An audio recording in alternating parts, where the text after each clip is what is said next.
of the people of Telangana has been chosen by the people as their chief minister. Now he's been elected twice by the people, once in 2014, another time in 2018. Our chief minister, Shri KTR Garu, is a grassroots man. He is absolutely solely focused on getting the fundamental aspirations and fundamental needs of the people right. He believes very firmly, and we as a government also believe very firmly, on the 3I mantra: innovation, infrastructure, and inclusive growth. Now, innovation in today's technology parlance, in today's world, typically is equated with startups. But I believe innovation is about questioning and challenging status quo. Innovation is about disruptive thinking. Innovation is about challenging why things have to be done in a certain way.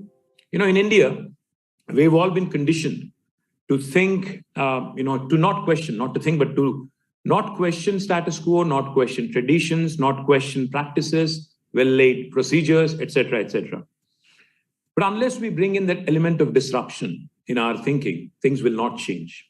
So therefore, when I say innovation, I don't just mean innovation in the technology space. I mean innovation on numerous fronts that have been accomplished in Telangana.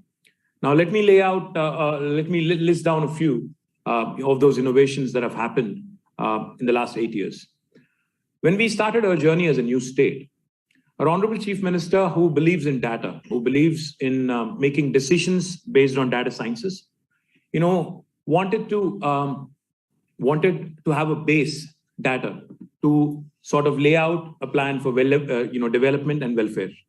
Unfortunately, because of how government functions in silos, we've never had a unified kind of a data structure. So we embarked on a very, very ambitious, first of its kind initiative in India, called as a comprehensive household survey. Across the length and breadth of Telangana, the 40 million people, the 4 crore people who are segregated into about a crore households, 10 million households, have been asked to stay put in their homes.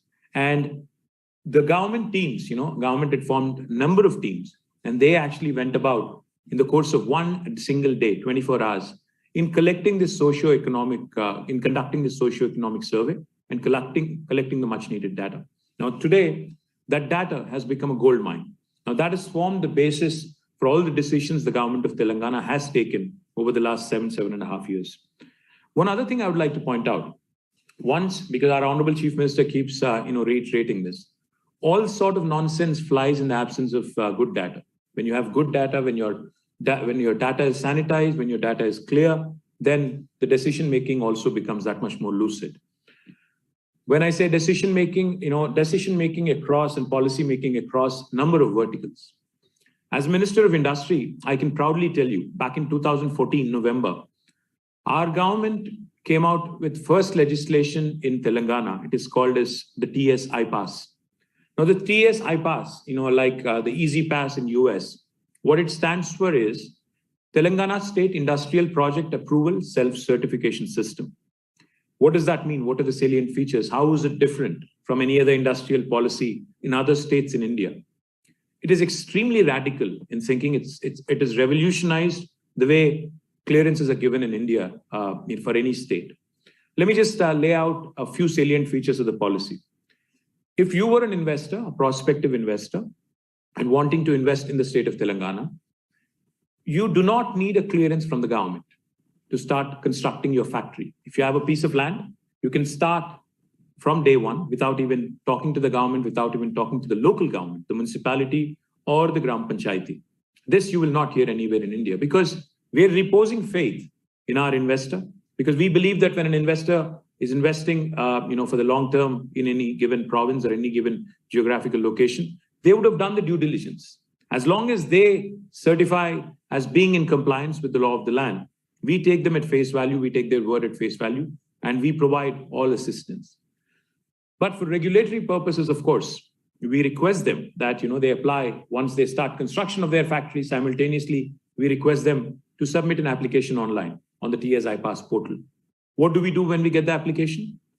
We, by statute, backed by legislation, we promise all clearances in less than 15 days.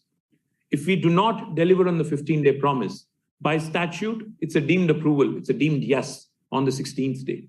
No state in India will tell you this. On 16th day, another very interesting thing also kicks in.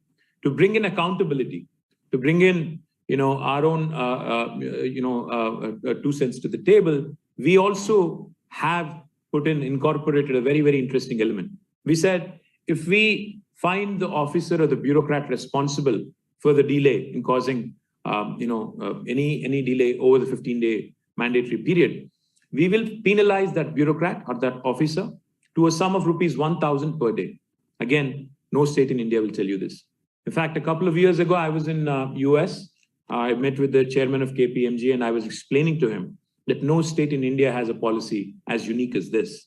He smiled and he said, no state in the United States also has a policy as unique as this. So that goes to show you what kind of policy making Telangana has been involved in on the industrial front.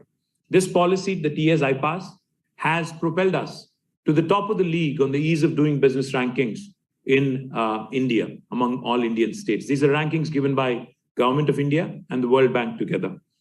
Let me also share with you, not only on the industry front, even on the front of Panchayati Raj, the rural development, the village development, and also urban development and municipal administration, our government has come out with new policies, new legislations. And these legislations are, again, innovative and path-breaking. We have introduced unique concepts such as building approvals in 21 days, or if the building approvals are not given by the municipality in 21 days, on the 22nd day, it's a deemed approval. Again, this is nowhere in India. And for smaller plots, in fact, it's instant approval. As you apply online, you get an approval instantly, as long as you confirm yourself to be in compliance with building rules and guidelines. Likewise, very, very unique provisioning such as green budgets. We wanted to ensure that greening of municipalities, greening of our towns, and greening of villages is taken very seriously. So therefore, 10% of the budgets in both rural areas and also urban areas are earmarked for green budgets. This is, again, nowhere in India. Likewise, let me also point out, we take accountability very seriously. Now, the Panchayati chairman, which is a Sarpanch, and also the municipal chairman, will be held accountable if they cannot ensure 85% survival of the saplings that have been planted in their respective local bodies. This, again, by statute, is something that no government in India has dared to do in the past 75 years. Likewise, our land records management system is, again, a very, very unique system. It works exactly in the model of a passport office, where you can apply online, you can fix up an appointment, you can actually go to the registration office and get your registration and mutation done on the same day. Again, no other state in India allows you to do this on the same day. Likewise, some very, very innovative and unique programs, such as the Dignity Housing Program for the poor, a 560 square foot dwelling area, a 2 BHK, is something that no state in India has attempted in the last 75 years. We offer the poor houses with dignity, which, again, no state in India can actually claim. Likewise, we're very proud of our sustainable initiatives.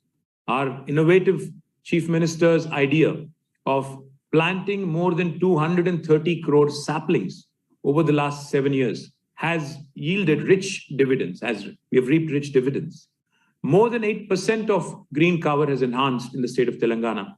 And this is not me claiming it. This is the Forest Research Institute of India, who has come forward and who has published a report saying that Telangana, in fact, has had the highest in expansion of green cover.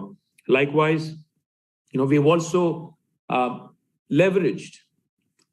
In fact, if I have to put it in Hindi, we have resorted to some jugaad when we were doing some large projects. We've embarked on some very ambitious projects. Mission Bhagirath is one project which we are extremely proud of, where potable drinking water connection to 10 million homes was envisioned. This was about 6 years ago, and we've completed the project now in less than 3 years. When we were laying the project, when we were laying the foundation for the project, our Honorable Chief Minister has advised us, since we are going to be laying more than 140,000 kilometers of pipeline, we might as well use the same trenches to lay fiber optic cable. Now, that is the jugaad I'm talking about. How do you leverage your resources? How do you leverage your abilities to ensure that you deliver bigger bang for the buck? Likewise, as Divya pointed out, we have also launched institutions which have created brilliant startups such as T-Hub. T-Hub is India's largest technology incubator, which we are very proud of. In fact, the second phase of T-Hub would be the second largest incubator in the world, and it will be launched in the next couple of months. Likewise, V-Hub, which is focused exclusively on women entrepreneurs. Agri-Hub, which focuses exclusively on solutions for agri-tech and farmers.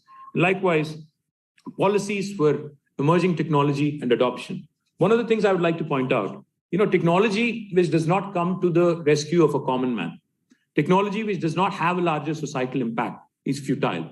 This is what our Honorable Chief Minister keeps reminding us every so often. So when we've launched, our drone policy, we said, what are the practical applications of drones? We, in fact, when in the middle of the pandemic, we were the first state in the country to have launched a project in tandem with the World Economic Forum and others here, the local hospitals, etc. here, to deliver vaccines using drones. It was a project called as a Medicine from the Sky, which was launched by the Union Civil Aviation Minister in Hyderabad. Likewise, we leveraged emerging technologies to deliver on several fronts. I can go on about that, but I'm sure we can cover it later. On the 3I mantra, the first piece is innovation. The second I is infrastructure. When it comes to infrastructure, I don't think any state in India has done as brilliantly as Telangana. On the irrigation front, in fact, which was one of the biggest grouses of the people of Telangana for wanting a separate state, we have done exceedingly well. I don't know how many of you know this, but the world's largest lift irrigation project, you can Google it if you don't believe me, is actually a project that has been launched, commissioned, and completed in less than 4 years by the state of Telangana. We have spent nearly 1 lakh plus crores of rupees on this without any assistance from Government of India. But we've been able to complete this project in 4 years. Now, this is the world's largest lift irrigation project where we lift water from 82 meters above sea level to about 612 meters above sea level, irrigating nearly 40 lakh acres of land. This is one of its kind of achievement, which has no parallel in Indian irrigation history. I would, in fact, I would strongly urge and strongly make a case that this actually will be a fantastic Harvard business case study, if you ask me. Likewise, not only Kaleshwaram project, which I just talked about, Palamuru lift irrigation, which is also envisioned to draw water from Krishna to irrigate the lands of the parched Mahbubnagar district, is again a unique project. Between these two rivers, Godavari and Krishna in Telangana, our goal is to tap into every single drop of water that we are entitled to and leverage it to the hills so that agriculture and allied sectors thrive in the new state of Telangana. Not only the large rivers, we also focused on lakes. We have more than 46,000 lakes and tanks in the state of Telangana. In fact, we launched a program in a mission mode called as Mission Kakatiya. We've been able to rejuvenate more than half of the tanks in Telangana, which have added significantly to uplifting the groundwater levels, which have also contributed significantly to agriculture and allied sectors such as fisheries and dairy. Now, I don't know how many of you know this. We talk about Three Gorges, we talk about Chinese execution, we talk about how quickly things happen in China. But like I pointed out, the world's largest lift irrigation project has been done by the youngest state in India within a span of 3.5 years. It's a matter of great pride for all of us Indians, irrespective of where we are in the world. Let me also point out too, another piece of infrastructure that we've done very well on, power, electricity. We started our journey as a power deficit state. Our installed capacity of power was only 7,000 plus megawatts. But in the last few years, our Honorable Chief Minister, with a single-minded focus, has been able to raise the installed capacity, increase the installed capacity to more than 16,000 megawatts. Today, Telangana is no more power deficit. We are a power surplus state. We're in fact the only state in India to be providing 24 hours of uninterrupted power supply to all sectors, to the domestic sector, to the industry, and to agriculture as well. And to agriculture, this power is produced free of cost. And let me also point out, we not only ramped up our installed capacity from 7,000 to 16,000, we also, in fact, are the state where the thermal power stations are operating at the highest PLF, the plant load factor. 87%. And this is not me saying it again. This is Government of India's report. Let me also point out, in case you're thinking, have these guys gone big on thermal? Yes, we have, but we also have ensured our focus on sustainability was not missed out on, was not overlooked. When the state was formed, the total installed capacity of solar was only 40 megawatts. Today, we are the second largest solar producer in the country at 5,000 plus megawatts. In fact, the first largest state is Karnataka. But if you look at it in a landmass ratio, I would say since Karnataka geographically is a lot bigger, I would most certainly say in terms of landmass versus solar production, we are by far, the number one state in the country on renewable as well. Let me also point out to the other project, infrastructure project, which I'm very proud of, providing a portable drinking water connection to each and every home. And this project, again, was completed in less than 4 years. Again, in independent India, no state has had the audacity to dream as big as our Honorable Chief Minister, as forward, thinking as our Honorable Chief Minister. This is a project that we completed with more than $6 billion of outlay. And today I'm proud to say that Telangana is the one large state, where every single household in the rural areas receives portable drinking water at 100 LPCD in the rural areas, 135 LPCD in municipalities, and in municipal corporations, we supply 150 LPCD. Let me also point out that our urban infrastructure is one of the best in the country. Again, I'm not blowing my own trumpet. In fact, Mercer, an agency that rates cities on livability index, has consistently rated Hyderabad, our capital city, as a city with the best quality of living among all Indian cities 5 years in a row, from 2015 until 2020. Every single year, Hyderabad has been rated as a city with the best quality of living. I know there are guys from Bombay, Bangalore, Madras, and other cities, who are listening in. Sorry, guys, but we are the city with the best quality of living among Indian cities as per Mercer, 5 years in a row. Let me also add, we have not overlooked our rural development and our villages. In fact, Telangana's Palle Pragati program, our Honorable Chief Minister's brainchild, has propelled our villages, the 12,769 villages, to outshine their counterparts elsewhere in India.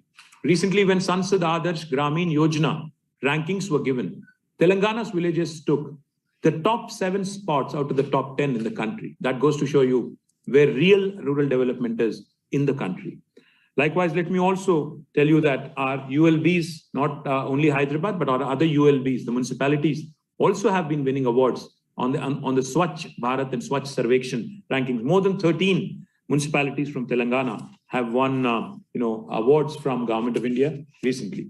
Likewise, our rural infra is something that you would truly be amazed if you visit any of the villages.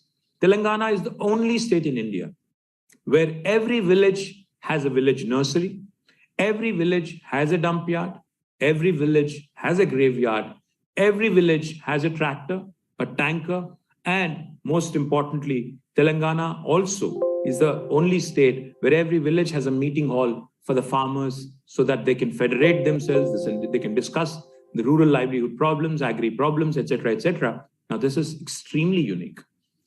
Therefore, if you look at the rural infra and what has been done in terms of agricultural go-down spaces, when we assumed office, when the state of Telangana was formed, we only had 4 lakh metric tons of agriculture go-downs. Today, it is more than 25 lakh metric tons of agriculture go-downs. So we have increased our agri-storage capacity by more than 600%. Coming to industrial infrastructure, Telangana is one of the most progressive industrialized states in the country. We are more vibrant than Gujarat, and we are more triumphant than many other states in the country. In fact, let me share with you. I don't know if you know this, but again, for those of you who are not from Telangana, let me point out. When COVID hit us, we realized the importance of vaccines. How many of you actually know that Hyderabad is the vaccine capital of the world, not India? We produce 35% of global human vaccines. We are the biotech and vaccine capital of the world, not India. Let me repeat that again. Likewise, we are the bulk drugs and chemicals capital of India. We produce more than 35% of India's bulk drugs and chemicals. Even when President Trump had called Prime Minister Modi for hydroxychloroquine. It was Hyderabad that came to the rescue of United States of America. In fact, we are also home to some of the biggest industrial parks in the country. The world's largest pharma cluster, called as Hyderabad Pharma City in about 14,000 acres, will be inaugurated the next few months. To India's largest textile park, called as Kakatiya Mega Textile Park, is also located in Telangana, in Warangal. Asia's largest biotech cluster, called as Genome Valley, is located in Hyderabad. And I can go on. There are several aerospace parks. I don't know how many of you know this, but President Joe Biden's helicopter, the Marine One, its cabin is also manufactured in Telangana. It's a joint venture of the Tatas and Sikorsky, and it's also manufactured right here. So from tractors to helicopters, Telangana literally covers a lot of ground. Likewise, with our focus on agriculture, with our focus on very, very interesting initiatives such as Raitu Bandhu, which is the largest DBT program anywhere in the country, in independent India, largest direct benefit transfer program. We transferred 50,000 crores of rupees into the accounts of 63 lakh farmers in Telangana in the last 4 years. Now, after this, and after 24 hours of power supply and after increased irrigation potential, Telangana's farmers have been producing wonders, have been delivering the goods. Our yields are so rich. Now, Food Corporation of India is having trouble, procuring from Telangana. So therefore, we have decided that not only large industrial parks, but also Telangana is creating special food processing zones in about 10,000 acres of land. So if there are any prospective food processing entrepreneurs, I request you to get in touch with us, work with us, because I believe this is a huge sector with huge potential and huge opportunity. On the information technology front, I don't know how many of you know this. Amazon's world's largest campus is not in the United States. It's not in Seattle. It's in Hyderabad.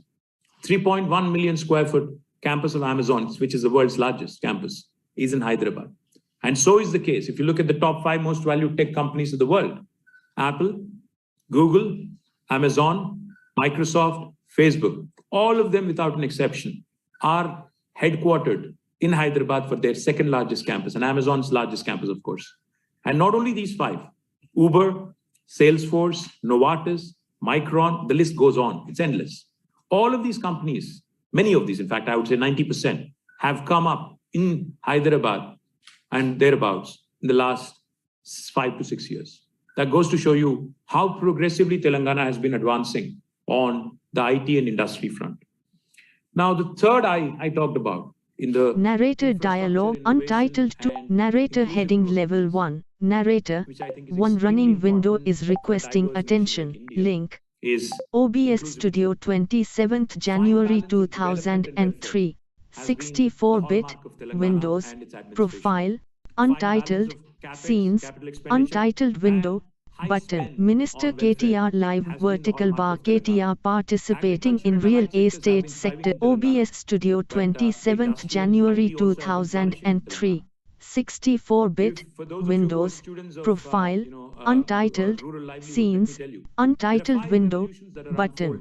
In Telangana as we speak. Minister KTR Live Vertical Bar. KTR participating in real estate sector.